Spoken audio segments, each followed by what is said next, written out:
ओम शांति।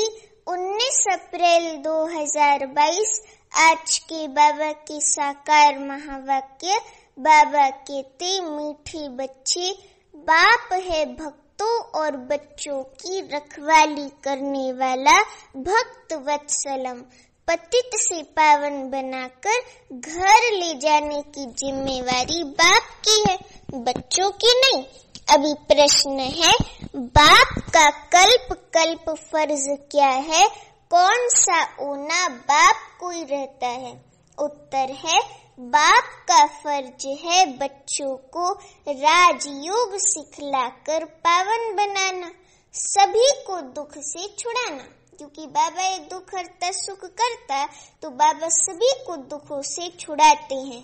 बाप को ही ओना फिकर रहता है कि मैं जाकर अपने बच्चों को सुखी बनाऊं। अभी गीत है, मुखड़ा देख ले प्राणी, जरा दर्पण में हो, देख ले कितना पुण्य है कितना पाप तेरे जीवन में, देख ले दर्पण में, मुखड़ा देख ले प्राणी, जरा दर्पण में। अब ये गीत हमें ये शिक्षा देता है, कि हमें हमेशा स्व की चेकिंग करनी है। जो स्व की चेकिंग नहीं करते हैं वे दूसरे की कंप्लेन करते हैं। मन कंप्लेन करते रहते हैं, व्यर्थ की तरफ चले जाते हैं, दूसरे के जज बन जाते हैं। दूसरे का जज नहीं बनना है, स्व की चेकिंग करनी है, खुद का मुखड़ा देखना है, कि अपनी दिल से पूछनी है कि मैं बाबा को याद करता हूँ, मेरी चलन ठीक है, ये अपनी दिल से पूछनी है। दूसरे को शिक्षा नहीं देनी है, किसको कंप्लेन नहीं करनी है, आपस में कंप्लेन नहीं करनी है, ये भी एक तरह का व्यर्थ है। अभी बाबा कहते, ओम शांति। ये कौन पूछ रहा है? बाप, जिसको ऑलमाइटी अथॉरिटी कहते हैं। बाप की महिमा तो करते हैं, वह लिबरेटर गाइड भी कहते हैं। वे है सबकी सदगति करने वाला, वे सर्व का दुख हरता सुख करता है। समझते हैं कि वे है परम धाम का रहने वाला, परंतु अज्ञान की वश के दिया कि सर्वव्यापी है। सब भगत हैं बच्चे, वे भी बाबा के बच्चे हैं, तो सब भगत है बच्चे, और भगवान शिव बाबा है बाप। ये तो जरूर सब बच्चों को समझाना चाहिए कि दुख हरता सुख करता हमारा बाप है। उनका नाम गाया जाता है भगत वत्सलम।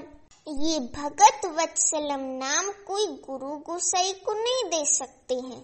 अब बच्चे या भगत तो बहुत है, उन पर रहम करने वाला रहम दिल एक ही बाप है, शिव बाबा।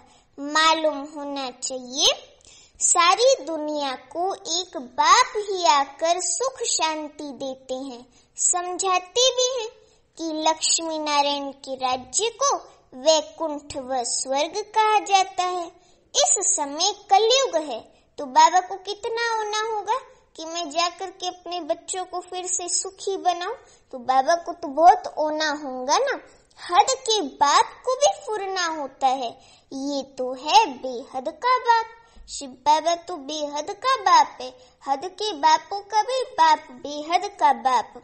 मालूम होना चाहिए कि सभी भक्तों का कल्याणकारी एक बाप ही है, उनको ही फुरना रहता है कि मैं जाकर बच्चों को सुखी बनाऊं। जब मनुष्यों पर आफतें आती हैं तो सभी भगवान को याद करते हैं, पुकारते हैं कि हे परम पिता परमात्मा बचाओ। अभी तुम बच्चों के सम्मुख बाप शिव बाबा बैठा है। बाप कहते हैं, क्या मुझे ख्याल नहीं होगा कि अभी सब पतित हो गए हैं, मैं जाकर सबको राजयोग सिखलाकर पावन बनाऊं? ये तो मेरा कल्प कल्प का फर्ज है। बाबा का तो ये कल्प कल्प का फर्ज है। भल इस समय पुकारते तो सभी हैं, परंतु वे लव नहीं है, वे प्यार नहीं है। तो अब तुम सारी ड्रामा को समझ गए हो। हम बच्चे अब नॉलेजफुल बन गए हैं। सारी ड्रामा की आदि मध्य अंत की हिस्ट्री, ज्योग्राफी सब हम बच्चे जान चुके हैं। बाप कहते हैं, मैं तुमको पावन बनाने आया हूँ, ये मेरी बात मानो तो सही ना, मेरी बात मानो तो सही ना। सन्यासी भी इन विकारों को छोड़ते हैं। उनका है हद का सन्यास, निवृत्ति मार्ग का सन्यास। हमारा है बेहद का सन्यास। हमारा इस पुरानी दुनिया से वैराग्य हो गया। हमारा है बेहद का सन्यास। ये नहीं कि घर बार से सन्यास है, लेकिन हमारा 5 विकारों से सन्यास है, पुराने संस्कारों से सन्यास है। तो हमारा है बेहद का सन्यास, सारी पुरानी दुनिया का। बाप कितना अच्छी तरह समझाते हैं। बाबा इतना अच्छी तरह समझाते हैं कि एकदम बुद्धि में बैठ जाता है। प्रजापिता ब्रह्मा कुमार और कुमारियां प्रैक्टिकल में है ना, बोर्ड भी लगा हुआ है। कितने ढेर बच्चे हैं, सब कहते हैं मम्मा बाबा। गांधी को भी फादर ऑफ नेशन कहते हैं। वे भी भारत का फादर था। उनको सारी दुनिया का तो नहीं कहेंगे ना, भारत का बापू कहते हैं, लेकिन सारी दुनिया का तो नहीं कहेंगे ना। तो सारी दुनिया का पिता तो एक ही है, शिव बाबा। वे बाप कहते हैं, काम महाशत्रु है, तुम इन पर जीत पहनो, इनमें कोई सुख नहीं है। पवित्र देवी देवताओं के आगे जाकर सिर झुकाते हैं, समझते कुछ नहीं। बाप सिर्फ कहते हैं, बच्चे ये अंतिम जन्म पवित्र बनो तो 21 जन्मों के लिए तुम्हारी काया कल्प तरु कर दूंगा। काया कंचन जैसी बाबा बना देगा। बहुत सहज है, परंतु माया ऐसी है जो हरा देती है। भल 4-6 मास पवित्र रहते हैं, फिर भी कमर टूट पड़ती है। तुम जानते हो बाबा कल्प पूर्व के समान समझा रहे हैं। कौरव पांडव भाई भाई दिखाते हैं, दूसरे गांव व देश के नहीं हैं। पतित पावन बाप शिव बाबा अविनाशी खंड भारत में ही आते हैं। ये बर्थ प्लेस है, ये शिव बाबा का अवतरण प्लेस है, माना बर्थ प्लेस है। शिव जयंती भी मनाते हैं। निराकार शिव परमात्मा जन्म लेते, माना उनका अवतरण होता। नाम शिव है, शरीर तो नहीं है। और सबके ब्रह्मा विष्णु शंकर के भी चित्र हैं, माना उन्हों के भी शरीर हैं, चित्र हैं। ऊंचे ते ऊंचा एक भगवान परम पिता परमात्मा निराकार शिव है। वह इनमें ब्रह्मा तन में प्रवेश करते हैं, परंतु आया कैसे, कब आया, किसको भी ये मालूम नहीं है। भारत में ही शिव जयंती मनाते हैं, भारत में ही शिव जयंती मनाते हैं। मंदिर भी सबसे बड़ा यहाँ ही है, इसमें भी लिंग रख दिया है। समझाना चाहिए कि शिव जरूर आते हैं। शरीर बिगड़ तो कुछ होना ही नहीं। शरीर बिगड़ ना आत्मा सुन सकती, ना बोल सकती, कुछ नहीं कर सकती। तो शरीर तो लेना जरूरी है, लेकिन बाबा आकर के ब्रह्मा तन का लोन लेकर के हम बच्चों को ज्ञान देते हैं। शरीर बिगड़ तो कुछ होना ही नहीं है। सुख दुख आत्मा शरीर के साथ ही भोगती है। आत्मा अलग हो जाती है तो कुछ भी कर नहीं सकती। शिव बाबा ने कुछ किया होगा, वे पतित पावन है, परंतु कैसे आकर सबको पावन बनाते हैं ये कोई जानते नहीं है। अब बाबा साधारण तन ब्रह्मा तन में प्रवेश कर पार्ट बजाते हैं, गाते भी हैं। ब्रह्मा द्वारा स्थापना, तो पतित दुनिया में ब्रह्मा कहाँ से आया? परमात्मा स्वयं कहते हैं कि मेरा शरीर तो है नहीं, मैंने इनमें प्रवेश किया है। शिव बाबा ने ब्रह्मा तन में प्रवेश किया है। मेरा नाम शिव है। शिव बाबा कहते मेरा नाम शिव है, तुम आकर मेरे बने हो। हम आकर के बाबा के बच्चे बने हैं, तभी तुम्हारा भी नाम बदलता है। सन्यासियों के पास जाकर सन्यास करते हैं तो उन्हों की भी नाम बदली होते हैं। अब बाप सम्मुख आया है। अब बाबा सम्मुख आकर के हम बच्चों को बाप, टीचर, सतगुरु बन करके हमारी सदगति करते हैं, हमको पतित से पावन बनाते हैं। ईश्वर जिसको आधा कल्प तुमने याद किया 63 जन्मों से, फिर चलते चलते तुम उनको भी भूल जाते हो। सन्यासी तो सुख को मानते नहीं, वे सुख को कागविष्ठा के समान समझते हैं। स्वर्ग का नाम तो बाला है, कोई मरता है तो भी कहते हैं कि स्वर्ग गया। नई दुनिया को सुख धाम, पुरानी दुनिया को दुख धाम कहा जाता है। बाप इतना समझाते हैं तो क्यों नहीं उनकी मत पर पूर्ण रूप से चलना चाहिए। फिर तो बाबा की श्रीमत पर पूरा चलना चाहिए ना, पूरा बाबा को फॉलो करना चाहिए। Follow father, follow mother father, not brother sister. तो बाबा कहते हैं कि बाप इतना समझाते हैं तो पूरी रीति श्रीमत पर चलना चाहिए। बाबा आया है सबको मुक्ति, जीवन मुक्ति देने। बाबा का पार्ट है बच्चों को वर्षा देना, स्वर्ग की बादशाही का। निराकार रचयिता बाप से वर्षा कैसे मिलता है ये भी तुम जानते हो। मेरा परिचय तुमको कहाँ से मिला? भगवान उवाच। बाबा पूछते हम बच्चों से कि क्या मैं कृष्ण हूँ, मैं ब्रह्मा हूँ? नहीं, मैं तो सभी आत्माओं का निराकार बाप हूँ। बाबा तो शिव है ना, निराकार परम पिता परमात्मा शिव है, तो वे निराकार परमात्मा है, हम सभी आत्माओं का बाप है। और कोई नहीं कह सकता। भल अपने को शिवो हम कहते हैं, परंतु ये नहीं कह सकते कि मैं सभी आत्माओं का बाप हूँ। वे अपने को गुरु कहलाते हैं। वहाँ बाप तो मिला नहीं, टीचर मिला नहीं, फट से गुरु मिल गया। यहाँ कायदे का ज्ञान है, यहाँ पर बाबा की श्रीमत पर चलना है, हर कदम में बाबा की श्रीमत पर चलना है। यहाँ कायदे का ज्ञान है। यहाँ तुम्हारा बाप, टीचर, गुरु, मन सतगुरु, मैं एक ही हूँ। शिव बाबा कहते तुम्हारा बाप, टीचर, सतगुरु मैं एक ही हूँ। वंडर खाना चाहिए। सारी पतित दुनिया को कैसे पावन बनाते होंगे? 21 जन्म का वर्षा देने वाले बाप की मत पर कदम कदम चलो। माया दुष्टर है, बाबा बाबा कहते हैं, पढ़ते भी हैं, फिर भी अहो माया वश बाप को फारकती दे देते हैं। इसलिए बाबा कहते हैं खबरदार रहना, माया दुष्टर है। माया ना बहुत कड़ा खेल खेलती है कि बाबा को फारकती दे चली जाते हैं।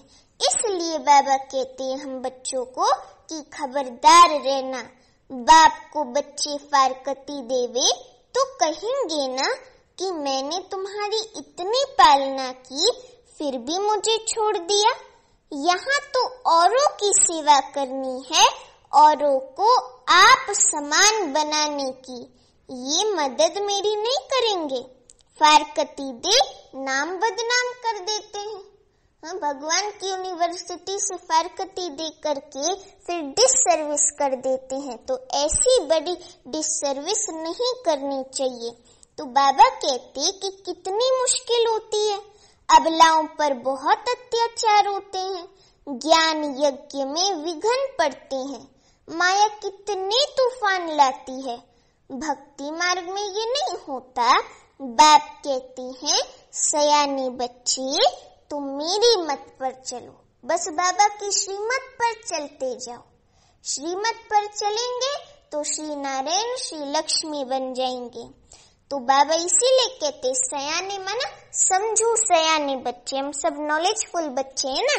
तो बाबा कहते सयाने बच्चे तुम मेरी मत पर चलो। अपने दिल रूपी दर्पण में देखना चाहिए कि मैंने कोई विकर्म तो नहीं किया, बाप का बन थोड़ा भी विकर्म करते हो तो 100 गुना दंड हो जाता है। बहुत नुकसान कर देते हैं। देखना है कि हम अपना खाता जमा करते हैं या ना करते हैं। माया की भूतों को 5 विकारों को भगा देना चाहिए। ऐसी अवस्था हो तब दिल पर चढ़े तो दिल तख्त पर भी बैठेंगे। वे भी समझते हो कि हमारा तख्त क्या होगा। शिव बाबा का मंदिर बनाते हो तो तुम्हारा महल कितना सुंदर और ऊंचा होगा। सोने का महल होगा, पूरा सोने का महल होगा, पूरा सोने से इससे उससे बहुत हीरे मोती से महल पूरा भरा रहेगा। मैं तुमको विश्व का मालिक बनाता हूँ। बाबा हमको स्वर्ग का विश्व का मालिक बनाते हैं। तो बाबा कहते मैं तो तुमको विश्व का मालिक बनाता हूँ। तुम्हारे पास अथाह धन होगा, फिर तुम मेरा मंदिर बनाते हो। सारा धन मंदिर बनाने में तो नहीं लगाएंगे।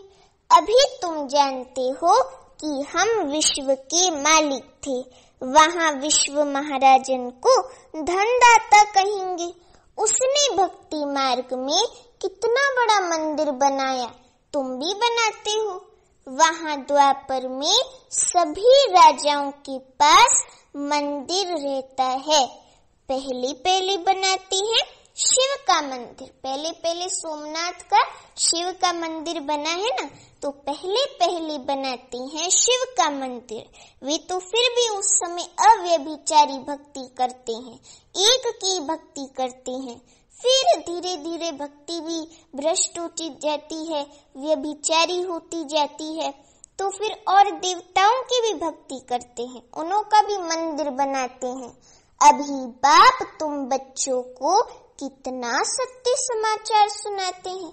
सत्य है ना, बाबा सत्य है ना। बाबा को सत्यचित आनंद स्वरूप कहते हैं। तो बाबा हमको एकदम सत्य ज्ञान सुनाते हैं। तुम बच्चों को इस पढ़ाई से बहुत खुशी, बहुत फक्र, बहुत खुमारी रहनी चाहिए। तुम बच्चे जानते हो कि पुरुषार्थ से हम ये सतयुग की लक्ष्मी नारायण बनेंगे। फिर श्रीमत पर क्यों नहीं चलते? तुम भूल क्यों जाते हो? ये तो कहानी है। घर में मित्र संबंधी कहानियां सुनाते हैं। बाप भी तुमको सारी सृष्टि की आदि मध्य अंत की कहानी सुनाते हैं। बाबा 5000 वर्ष की हमको पूरी हिस्ट्री ज्योग्राफी सुनाते हैं। तुम 5000 वर्ष पहले कहाँ के मालिक थे? 1-2 राज्य के मालिक नहीं थे, पूरे विश्व के मालिक थे। बाबा रोज ये कहानी सुनाते हैं। तुम बच्चे बन जाओ। बाबा कहते तुम जल्दी जल्दी पुरुषार्थ करके तुम बच्चे ये लक्ष्मी नारायण बन जाओ। अपने को लायक बनाओ राज्य भाग्य लेने के। ये है सत्यनारायण की कहानी। ये कहानी तुमको सुनकर फिर औरों को सुनानी है। ये तो सच्ची सत्यनारायण की कथा है। इस कथा को सुनने से मनुष्य नर से नारायण, नारी से लक्ष्मी बनता है। तो बाबा वही कहते हैं कि ये है सच्ची सत्यनारायण की कथा। ये कहानी तुमको सुनकर फिर औरों को सुनानी है, अमर बनाने के लिए। फिर भक्ति मार्ग में कथाएं सुनाएंगे। फिर सत्युग त्रेता में ये ज्ञान भूल जाएगा, प्रायलोप हो जाएगा। केवल इतना ही ज्ञान रहेगा कि मैं आत्मा हूँ, मुझे एक शरीर छोड़ दूसरा लेना है। तो बाकी सत्युग त्रेता में ये ज्ञान भूल जाएगा, प्रायलोप हो जाएगा। बाप कितना साधारण चलते हैं, कहते हैं मैं तुम बच्चों का सर्वेंट हूँ। अब भला इतना बड़ा भगवान, पूरी दुनिया का भगवान, वो कहता है मैं तुम बच्चों का सर्वेंट हूँ। तो बाबा जैसा निरंकारी, निष्काम, निस्वार्थ सेवाधारी हमको भी बनना चाहिए। हमको भी बाबा को फॉलो करना चाहिए। जब तुम दुखी बनते हो तो मुझे बुलाते हो कि हमको आकर विश्व का मालिक बनाओ। पतितों को पावन बनाओ।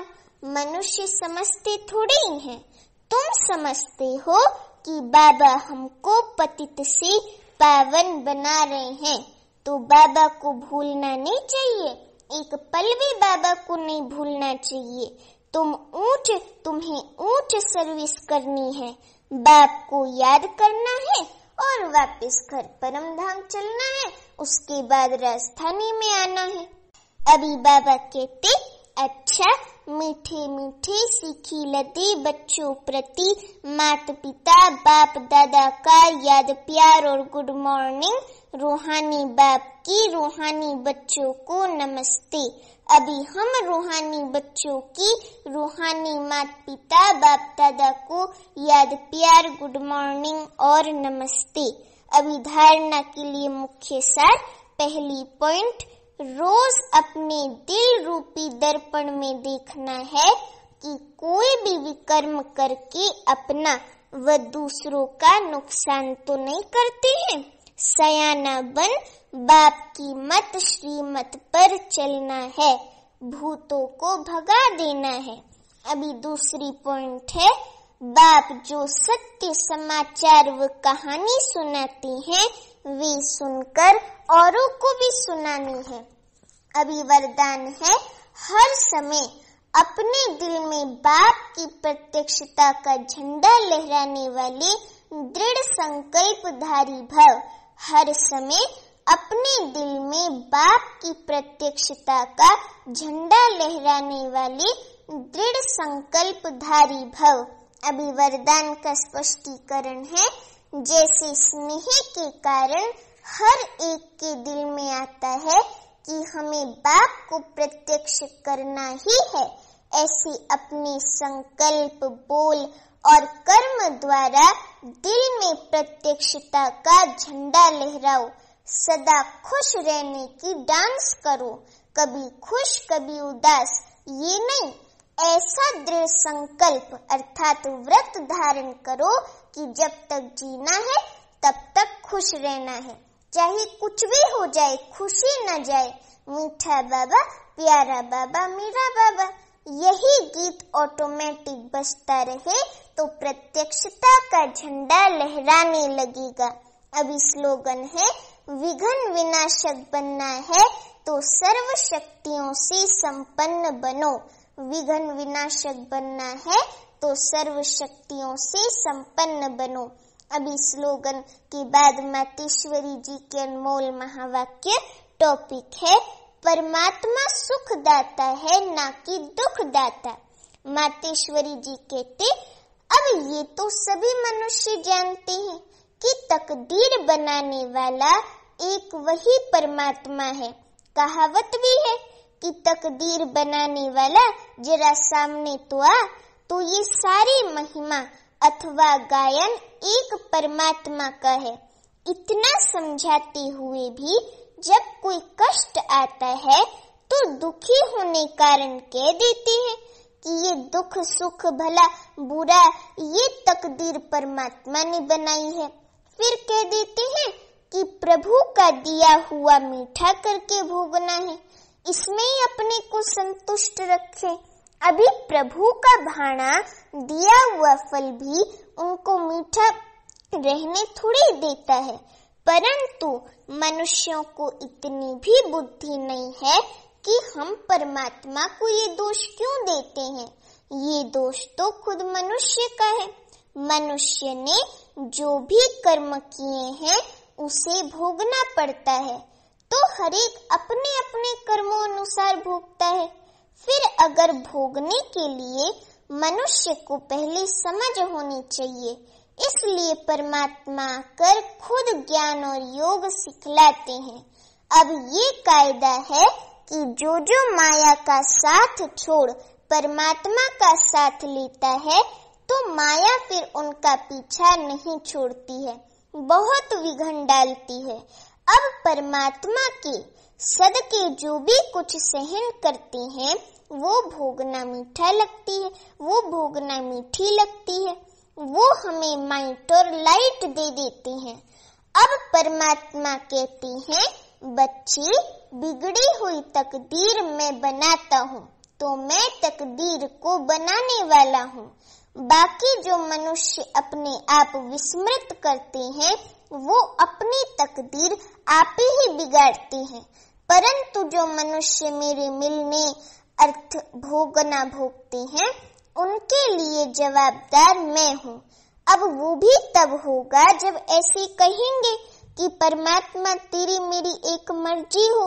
भले लाखों दुनिया वाले कुछ भी कहें, परंतु उनको पूर्ण निश्चय है कि हमको पढ़ाने वाला स्वयं परमात्मा है। मैंने उससे सौदा किया है, अब मैं किसकी परवाह रखूं? तभी तो कहते हैं परवाह रही पार ब्रह्म की, वे मिल गया। अब परमात्मा कहते हैं, जो सिर्फ मेरी ही सुनते हैं और मुझे ही देखते हैं, ऐसी सीढ़ी पर जिसने पांव रखा है, उनको भल माया की लहर हिलाएगी भी, परंतु जिनको पूरा निश्चय हो चुका है, वो तो प्रभु का हाथ कभी नहीं छोड़ेंगे। बाकी ऐसा न हो कि जरा सी माया की उछल में आए, अपनी तकदीर को लकीर लगा देवे। तकदीर को बिगाड़ना और बनाना ये मनुष्य के हाथ में है। अच्छा, ओम शांति।